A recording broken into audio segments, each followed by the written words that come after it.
Well, hey there again, YouTube. I'm back with another D3 video on my monk. So I'm going to show you my Act 2 farming build and method. I go to the Lord of Lies quest, and again we are in Inferno difficulty. And basically the first thing I do is I just port back to town, because we don't want to kill Belial yet. We want to farm up our Nephelem Valor stacks. But before we do that, I'll just show you my build. It's basically the same build that I showed you in my dual wield dodge DPS build for Act 1. Almost all the same talents. So I won't spend too much time going over exactly what they are. But just know that the main difference is that we have Seize the Initiative because we're no longer dual wielding. So we want the extra armor since we're using a shield now. And you're going to find that you probably need the shield once you get out of Act 1 unless you have, even better gear than I do.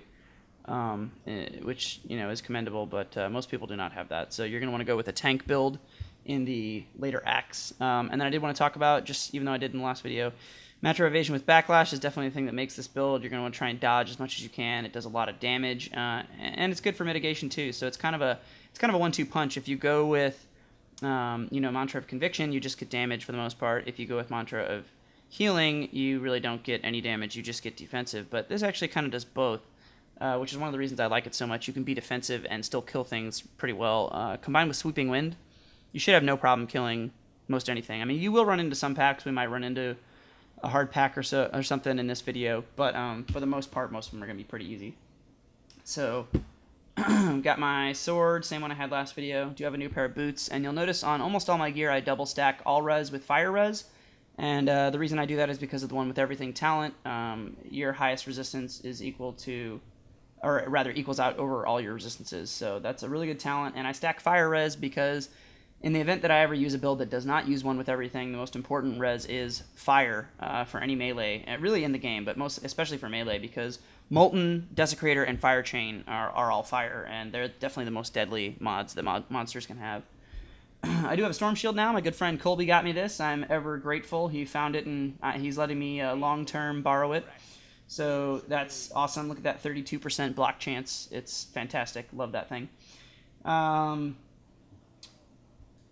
on hit, res and dex and bite, dual stack res with some crit. Just kind of gonna mouse over these. I will eventually replace this Tal's armor. I'm mostly using it because of the attack speed and because my weapon is only a 1.4 speed. I kind of need the extra attack speed gear, but when I get a faster weapon, the weapon's really good, it's just a little slow. So when I can get a faster weapon, I'll probably get, a normal chest piece with some real stats on it. Bracers, double stack res again, double stack res on the shoulders, double stack res on the helm. And then this amulet, which adds 445 life per hit, which is fantastic. It's got great res, a socket, and some crit. I wish this had attack speed instead of crit, but, I'll take what I can get. That life on hit is tremendously awesome. I have a total, in addition with this ring, I only have about 600 life on hit, but that really adds up. It helps a lot. My stats, going to go ahead and put my dodge aura on. 970 all res without Mantra of Healing and Time of Need. So I'm using, again, Mantra of Evasion. So those are my base res, which is fantastic. If I get Mantra of Healing, they go up to like 11, I think they're like 1160 or something. And if I have a barb with me, I can get over like 1500 if I'm using that, or I'll be around 1400 if I keep my evasion. Dodge chance is 41.4 base with the aura on. If I overstack, it goes right up to 50, and then I get an additional 16% while I'm attacking, which scales down to be about I think like 6% or so. So or maybe it's 10. Yeah. So I'm right around 60% dodge if I'm in the thick of things, pressing my aura down. But as I'm attacking, I get the 16% versus 15%. It's basically the same. So I'm basically always at 50% because this attack puts me to that. We've also got Cyclone Strike, so that's a great move. It's a pull. I'll show you how to use that hopefully in this video. It interrupts the things that monsters do, and it works on champions as well as rare monster minions. It does not work on rare monsters or bosses, but champions are way harder, and if you've got a monster and they're doing a big swing at you, you can pull them. It will interrupt that animation, and they won't hit you with it. And that really works well for a lot of damage mitigation, in addition to keeping monsters in on you so they get hit by the Backlash AoE and by your Sweeping Wind stacks. So let's go ahead and move forward now. Just going to go to the Delgar Oasis and farm some stacks. There are certain monsters that Cyclone Strike does not work against. For instance, the Whirling Dervishes in this act does not work. Well, you can pull them, but it doesn't stop their attack. And then the Golgors, the big fat guys with 2 maces in Act 3, you can't pull them. And you can't pull in Act, I believe it's Act 3 as well, the big, the stompy guys who put shields on. I don't know what to call them. They like walk through walls sometimes.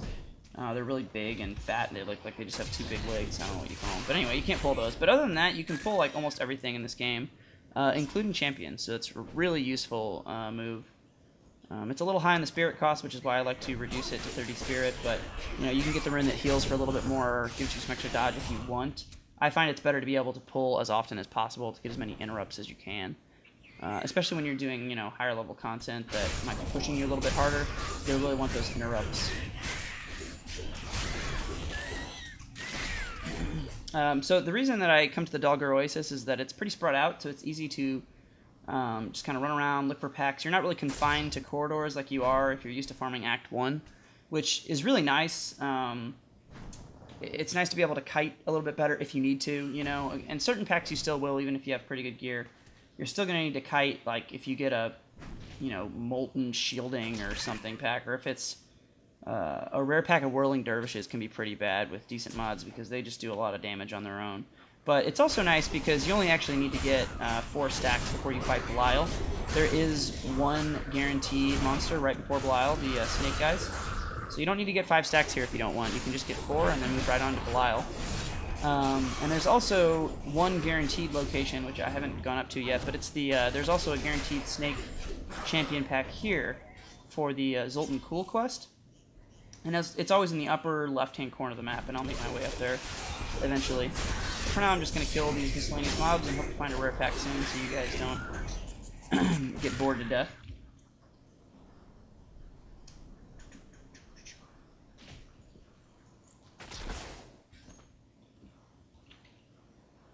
And there's actually, despite what you're seeing right now and how difficult it's been for me to find a rare pack so far, there are actually quite a few rare packs in the Dogger Oasis. Way more than 5, almost every time. And there's also a good chance that multiple caves, rather, not but multiple caves will spawn, and those will have additional rare packs. So you're going to have no shortage of rare monsters to find, and it's all on one level for the most part. You know, it's all in this map. You don't have to, like, you know, descend into the Halls of Agony or whatever to do it. So, there's our first pack here. What do we got? Mortar. Okay, so let's move in. Mortar, Fast, Plagued Avengers. That's not too bad. These guys do hit hard. I'm going to pull them every time I see them do that jump animation, and you'll see there it just stops it entirely. I missed that one. So you can still miss it, but when you see him jump up, and you can even, if you have enough energy or spirit, there it is, we just pull preemptively. So you see here, every time I think they're going to do it, I just pull them. And even with all this plague around me and everything, it's I'm not taking too much damage, and of course I can dodge them too. But it helps a lot just to pull them in through there. I'm of course feeling as I say this, but it does work, I promise. There we go. I'm going to get this health quote and stop standing in the plague. Alright. And those guys are a little bit harder to do that to. Oh, there's another rare. To do that too than the Act 1 mobs who swing much slower. Those guys jump and swing a lot faster, so they're a little bit harder to catch, but it does still work really well. Not to mention, if you're in a group and you have some, you know, ranged with you, you can pull the monsters right away from them, which is really, really useful. So I'm going to stand in this electricity as long as they want to do it, and just throw the minions here. One of the nice things about these monsters is that they just have the worst, dumbest AI in the world. They're often content to just do their stupid electrical attack and let you kill them. So we're on our way to 2 stacks here pretty quickly.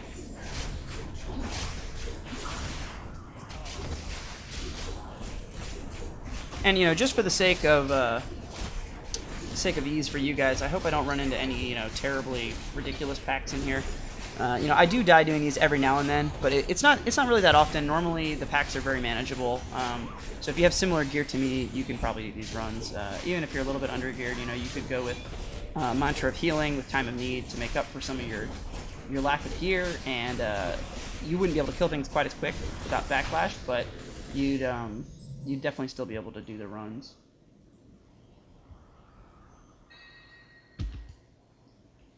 So there's our first 2 stacks.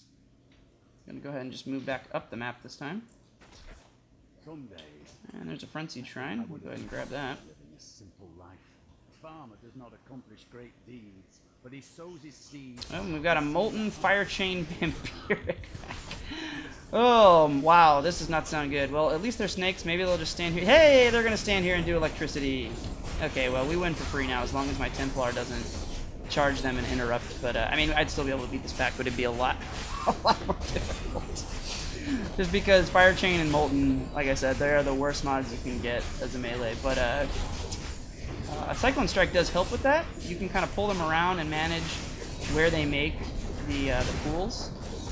Oops, and I ran in there as he died. I'm just going to invincible this one.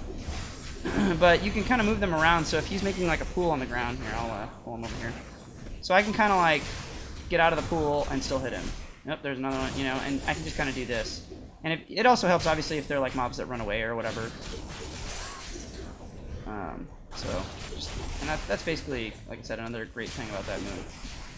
So I'm just going to go ahead and kill him now.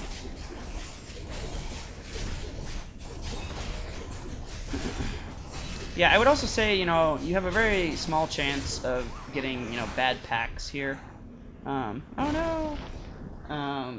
Most of the packs are very manageable. You know, you can get a pack of Whirling Dervishes that are really annoying, or you can get just like a dual pack that's annoying, but if you do, you basically die and you spawn back on the waypoint, which I'll show you on a map.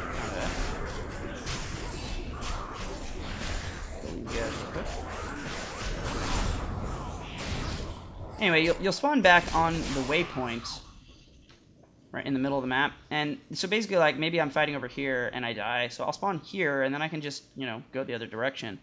So it's really, it's a lot less punishing, because you can also just go to another zone, because you're not progressing to the boss, like you are in Act 1, where you're progressing to the Butcher, and if you die, you've got to run all the way back from wherever you were, you know, if you run into a pack that keeps, you know, spawn camping you or whatever.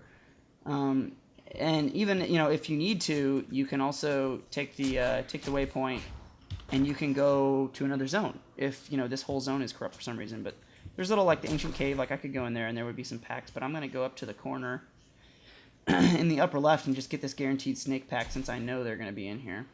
And that'll be my 4th stack, which is all I need. So we have a 5th guaranteed stack on the way to Belial.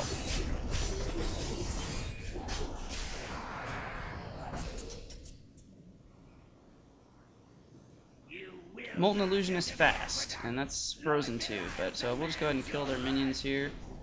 I'm going to try and pull them out of that small area so that I don't get caught on the Moltens. I'm going to move off there. He's just dragging that shit everywhere. Look at him. Get out of here. I'm trying to record a video here, and you're making it hard for me. What a jerk, huh? These snakes, they're so rude. Then get blown up by that. Move over, and this is another reason Dashing Strike is so good. You're, I don't know that you're invincible, but it seems like you can only be hit, like, I don't know, 1 time or something while you're doing Dashing Strike. So if there's, like, a bunch of crap in the air and you Dashing Strike, it minimizes a lot of the damage that you take during the strike, so you can even kind of, like, just dash around, and you won't, you know, take as much damage, which is really... It's not, like, the best strat ever, but it's a tool that, in addition to catching things when they run away like that and rooting them, it's just a super useful move, and I don't know why anyone would play a monk without it. And again, I cannot pull this guy because he's an elite. Yeah, that plant killed the shit out of those illusionist minions. Anyway, this guy's almost dead. We'll have our 4th stack, and we'll move on here. And I put my dodge aura up, but I wasn't able to dodge that last frozen pack. That's okay, he's going down anyway. I'm standing on a Molten, which is no good. And there he goes. So there's our 4th stack. Boom! We are good to go to Belial now.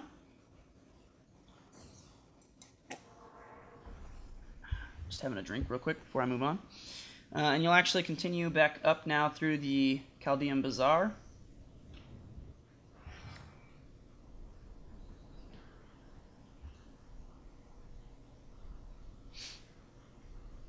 And this is where we started the quest, but we we wanted to get our 4 stacks of Nephelem Valor.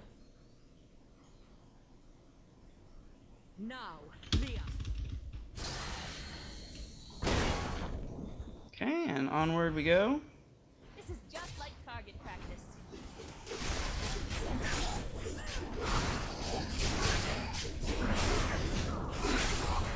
You see, I just pull them in and interrupt everything they're doing as they get cut to pieces by a sweeping wind, and when they do attack me, they get a backlash proc. It's one of the most fun things about this build. I'd almost call it like an aggressive tank. Because you want everyone to be next to you so that you're getting life on hit, and so that you're getting the maximum AoE damage. Now that's obviously not always true. Like I said, sometimes you will have to kite because, you know, this game is terribly imbalanced right now for melee. So until 1.03 or later comes out, you know, we will have to kite certain packs, which is a little stupid, and you have to have better gear than everyone else to do well, but, you know, I'll try not to complain too much since this is a tutorial video. So we're gonna kill this guy. Gonna pull all these minions in, and actually want little mobs like this near me, because they attack me and they make me do a lot of damage. Because I don't even attack them, I just let them be near me. And as they attack me, I backlash the main guy who I actually want to kill.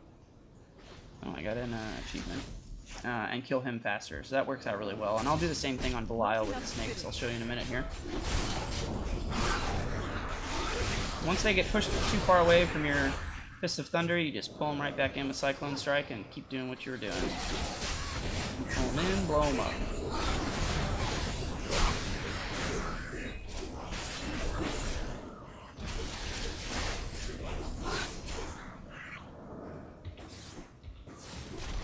Okay, and these guys are Fire Chain, Shielding Arcane, which is a really annoying modifier. But, whoop, I just pulled him and interrupted his lightning. So, yeah, you don't want to pull these guys when they start doing lightning. You want to just let them do lightning, so they forget that they're supposed to try and kill you, and they just want to stand there and do their little lightning dance. Try and get out of the way of this arcane. My goodness. Okay. There's some lag there. Blizzard servers have not been the most reliable since launch.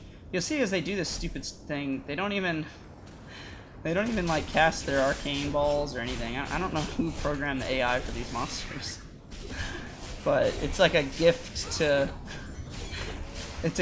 magic finders or something. I don't know, because they're just the stupidest mobs ever, and like they don't do anything. But anyway.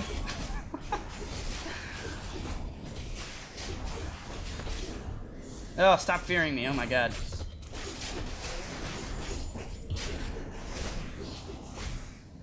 Okay. Now I'm here in the corner and he's shield. I'm just gonna invulnerable this arcane charge.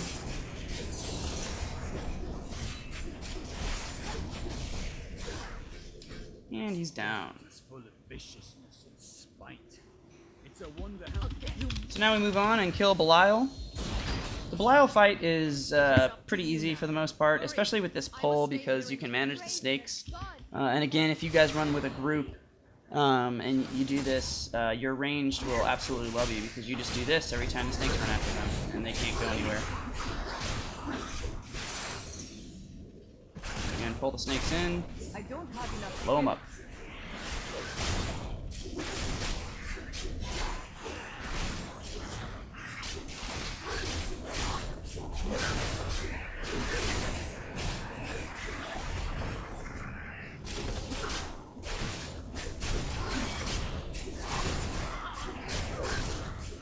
Okay, that's phase 1 of the Belial fight, so on to phase 2. He's going to run around, and in this phase, I do not attack the snakes unless, you know, I'm really low or something. I let them be on me, and I dodge their attacks, and I get backlash procs on Belial, and he dies faster. So mostly for this, you're just going to stay on him until he brings the snakes out, and then when he brings the snakes out, you're going to stay on him some more, but you're going to pull the snakes in so that they attack you, and you get these awesome backlash procs.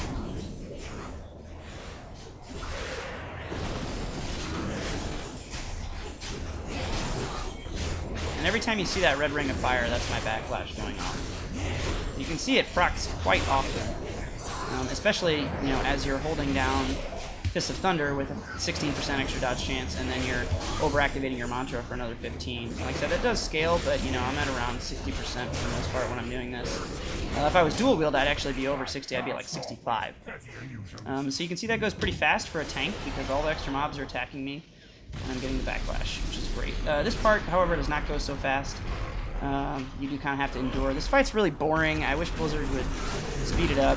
You basically stand here and he hits you and you don't care because you have really good defenses. And also because every time he hits you, he spawns a health globe. It's just so what you don't dodge, you get a health globe and it heals you, so it doesn't really matter.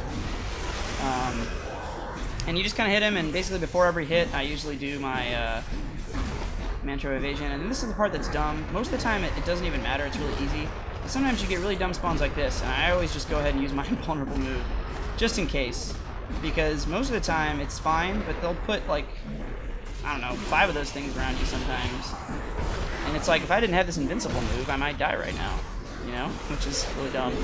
It's just an uninteresting fight. He doesn't move anywhere, you know, whatever. But, so, feel free, you know, if you want to. You've already seen in this first phase by now, or this first part of the third phase, rather, basically what the entire fight entails, so feel free to fast forward if you don't want to watch this part.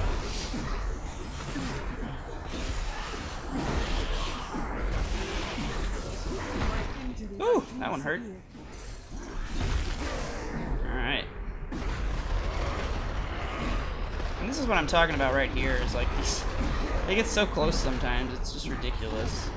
Like, oh, okay, I guess I'll stop fighting and just avoid these things on the floor. It's like the mechanic they learned from World of Warcraft. It's just the most uninteresting, uninspired design ever. If you're low and he's going to hit you again, you can just save your invulnerability. You should only really need it once per rotation, and even then you'll probably heal. And you probably wouldn't need it, I just do it in case, because I don't want to die and have to start over from the beginning of this long-ass fight. And you know, I guess if you really wanted to, you could just avoid these hits, but then the fight would take even longer. So I just like to stand here and roll the dice on dodge, and you know, like I said, if I do get hit, it doesn't matter. I'm not going to die, so I don't really care. Oh, yep, see, there we go. I'm just going to invulnerable because there's almost no way I could have escaped that, guaranteed. Like, there's just too many freaking circles in the ground. Hey, look at those dodge rolls.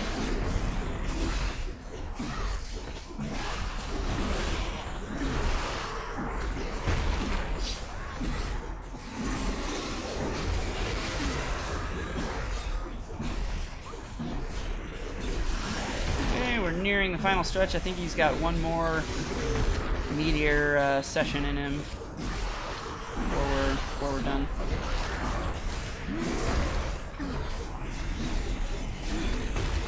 Yeah, there it is. Hopefully I don't die at the very end to a dumb meteor spam. Oh jeez. Okay, everything's okay. Oh, it's such a stupid mechanic. Alright, and this should be the end of things. I don't think he'll do that again. We'll see.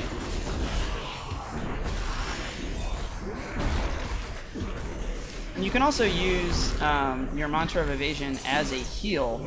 You know, if he's not being as liberal with the health globes, which he almost always is anyway. But you know, even if it's already overactivated, you can hit it again just to get the extra heal that it gives you.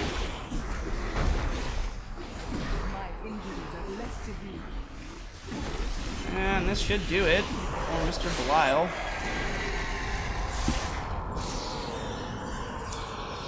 Okay, and let's see if I got any good loot. It's looking like probably not, but you never know. So just to finish the quest before we do that, we'll click that thing. You get 802 gold, and then when you go back to town, don't forget, because it's free gold. Don't leave the game just yet.